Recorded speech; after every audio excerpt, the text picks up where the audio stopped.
Jadi si orang Belandanya tuh ngambil kampaknya tuh langsung di pak gitu kan sakit setengah badan.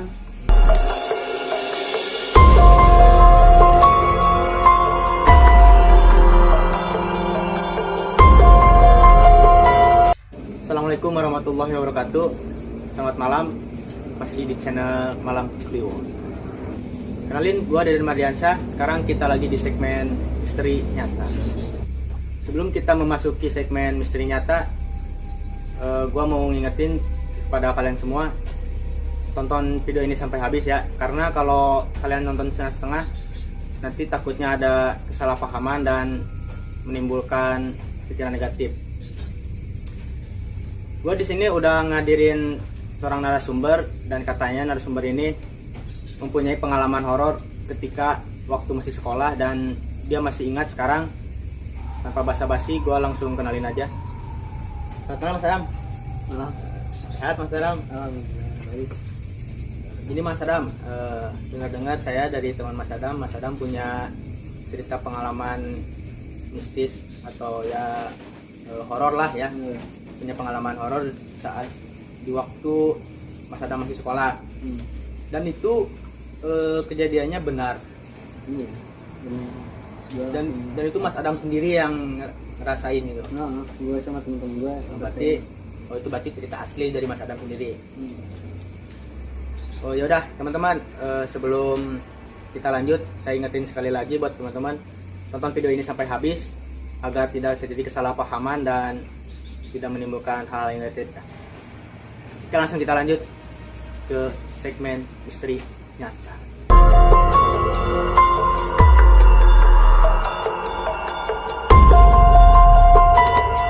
Assalamualaikum warahmatullahi wabarakatuh. Oke guys, jadi awal cerita dari pengalaman gue ini waktu gue masih sekolah. Jadi gue kan lulusan 2019 ya. Waktu saat itu gue baru kenaikan pangkat.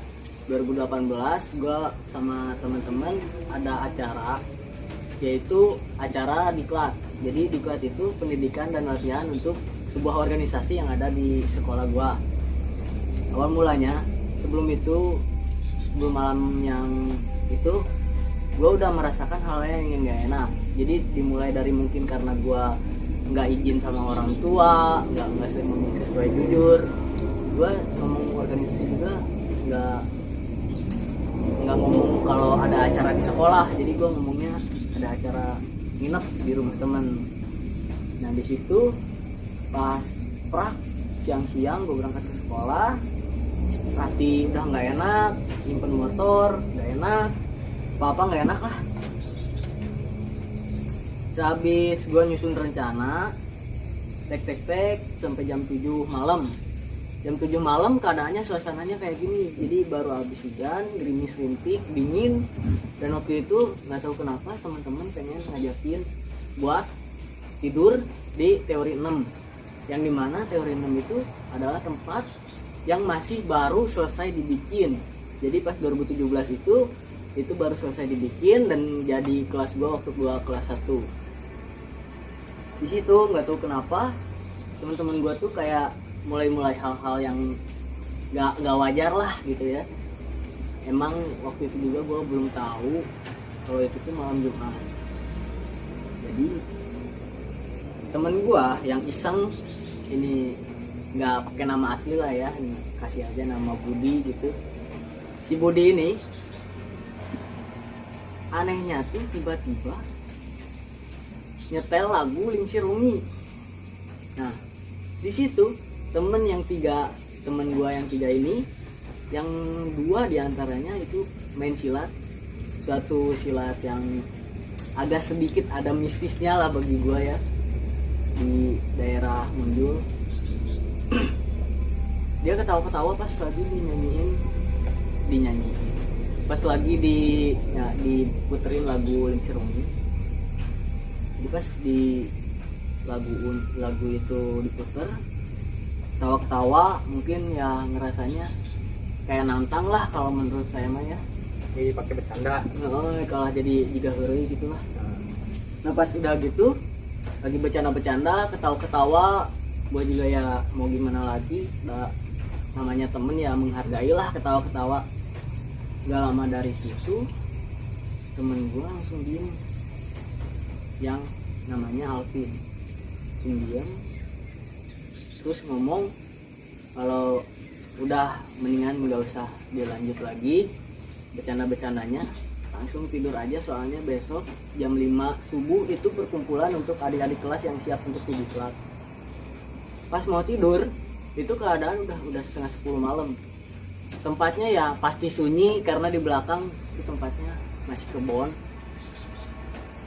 Nah pas udah lama setengah 10 kan mulai mau pada tidur, cerita tidur lah, biasa ngobrol-ngobrol skenario. Udah sampai tidur, terus gue lagi, jadi itu tuh tempatnya tuh letter U gitu Den, kelasnya tuh. Jadi di letter U bangunannya, di sininya ada lapang di tengah-tengahnya. Ya seperti biasalah sekolah lain. Kan, nah ini mah kan biasanya buat dipakai lapangan upacara, tapi ini mah lapangan rumput biasa gitu, udah bekas kebon. Terus nih, gue kan ngadapnya ke sana, ke arah bangunan yang di seberang, yang dimana di situ ada jendela. Di sini juga ada jendela, jadi seakan itu gue ngeliat ke sana tuh cermin ke diri gue sendiri, tapi gue nyaman nggak kelihatan. Pas gue mau tidur, lagi enak gini lah, gitu kan, nyender ke tembok. Dalam kemudian teman-teman udah mulai sanyu-sanyu lah, mulai pada tidur, nyetel musik. Lagi gini, ngeliat ke jendela, tiba-tiba ada cewek lewat. Kirain itu teh dari anak OSIS yang lagi sama-sama ngendong buat latihan itu, latihan diklat juga, karena itu serentak ya diklatnya. Nah kirain mah anak OSIS. Pas dilihat-lihat lagi, ditelep-telep ya, cek Sunda nama ayeuna teh badan nanti kan setengah deh. Pas ngelewat ke sini ya namanya takut, jadi nggak berani buat nengok ke belakang. Tapi pas sudah ngelihat di jendela itu, sumpah nggak semua balik gitu ya, itu kan nutupan sweater gitu kan, disarekin nggak enak hati teh, dan nggak tenang lah, padahal suasananya terus gitu kan, niat hujan tapi khawatir itu dia isukan nadei si Abah. Nah yang manggilnya emang si Abah ada nya di sekolah eta teh. Si Abah datang pas malam-malam sehabis acara, langsung di-skip lah ya acaranya, langsung di-skip. Jadi pas udah selesai setelah acara rehat, bagian anak yang teman-teman gue yang lain yang ngisi acara, gue ngobrol sama si Abah, sama si Alvin yang tadi ngasih tahu jangan dilanjutin bercandanya. Nah, pas lagi tanya-tanya, si Abah bilang kalau itu teh, yang cewek itu teh namanya si Neng. Nah kan istilah bahasa Sunda mah Neng teh cewek lah ya. Si Neng itu teh kalau dia teh sebenarnya orang Indonesia asli, cantik deh. Nah, ada orang Belanda waktu itu pas tahun 1980-an, orang Belanda datang inilah ini apa ya namanya, memperbudak, jadi buat cuman hawa nafsu doang. Si cewek si Neng itu teh hawa nafsu, tiap malam ya digabres gitu kan, kadang sama si yang orang Belandanya, kadang sama anak-anak buahnya, kata si Abahnya teh. Gak lama kemudian dari itu teh ya bertahan 3 bulan lah, si Neng teh udah nggak kuat lagi buat di itu. Jadi sekali pakai itu digilir berapa orang gitu. Bisa bergilir, jadi semalam itu bisa sampai berapa orang lah gitu, berapa ronde. Si habis 3 bulan udah nggak kuat lagi, jadi nentang pas si orang Belandanya itu tuh pas minta jatah, nentang si Nengnya teh ngelawan ke orang Belandanya. Nah nggak mau diperkosa ya, ngelawan ke si orang Belandanya, nggak mau diperkosa. Si orang Belandanya merasa terhina karena ya di mata orang Belanda orang Indonesia saat itu ya apalah gitu lah, cuman pembantu doang, pemuas hawa nafsu. Kalau yang cantik-cantiknya mah nolak, Belandanya nggak terima, langsung dibunuh deh. Jadi si orang Belandanya tuh ngambil kampaknya tuh langsung dipak gitu kan sakit setengah badan di sekitar perut gitu. Yang bagian bawahnya mah nggak tahu si Abah gimana ceritanya, dan dia juga tahu dari bapaknya. Jadi di kuburnya berbeda-beda dari beda-beda tempat badan ini. Kalau yang atasnya di belakang yang teori 6 itu ada sungai, dibuang badannya yang atas sungai itu. Belakang sekolah berarti. Di belakang sekolah ada sungai, dibuang situ. Sungai itu teh mengalir. Jadi teori 6, teori 4, teori 5, ini teori 3.